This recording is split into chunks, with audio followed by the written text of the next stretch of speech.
When I tell people that we're working in Iraq, often they think of the conflict and the violence and the horrors that we've all seen in the news.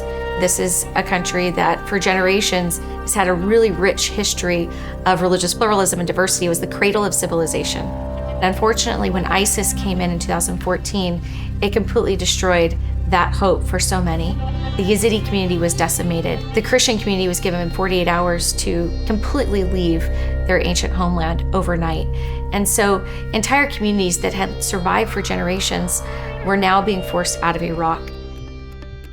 So hardwired is the idea that really we're all hardwired to be free, and that our most fundamental freedom is our freedom of conscience.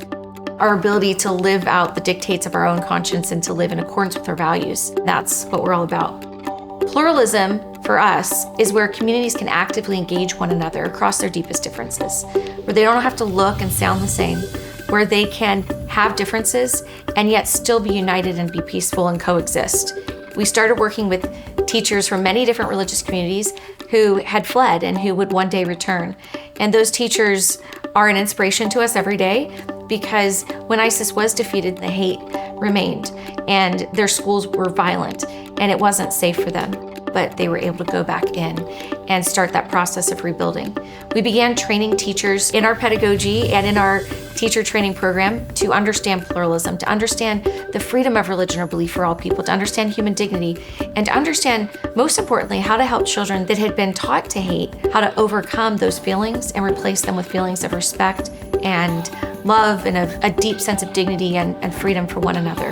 Hardwired's program is built around a simulation using fruit, and it's called Fruitopia. When we give fruit to a child, they're able to see that on the outside this fruit might look different, but on the inside, the apples and the oranges and the pineapples, they all have seeds. They're all the same on the inside. And so after going through this simulation, they're able to really look at it in the context of what it means to be a human being. That on the outside we have different beliefs, we have different cultures, different ways of expressing ourselves and our beliefs, but on the inside, we're human beings. We have a heart, we have emotions, we have a brain, we have a conscience, and we need to live according to those things inside of us that make us who we are. What's so amazing about the work that we've been doing in Iraq is that these children have never seen a model of pluralism. They've never seen an example of religious freedom. For so much of their lives, for generations, they've seen people killing each other and being violent over their differences. And so this is the first time where we see communities say that they have hope for their future and that there's a way forward. In countries like Lebanon and Kosovo, the government has invited us to train all of their teachers. They want to replicate what's happened in Iraq in their communities. We're so excited about the seeds of peace and freedom and dignity that are being planted in Iraq and how it's bearing fruit, not just there, but around the world.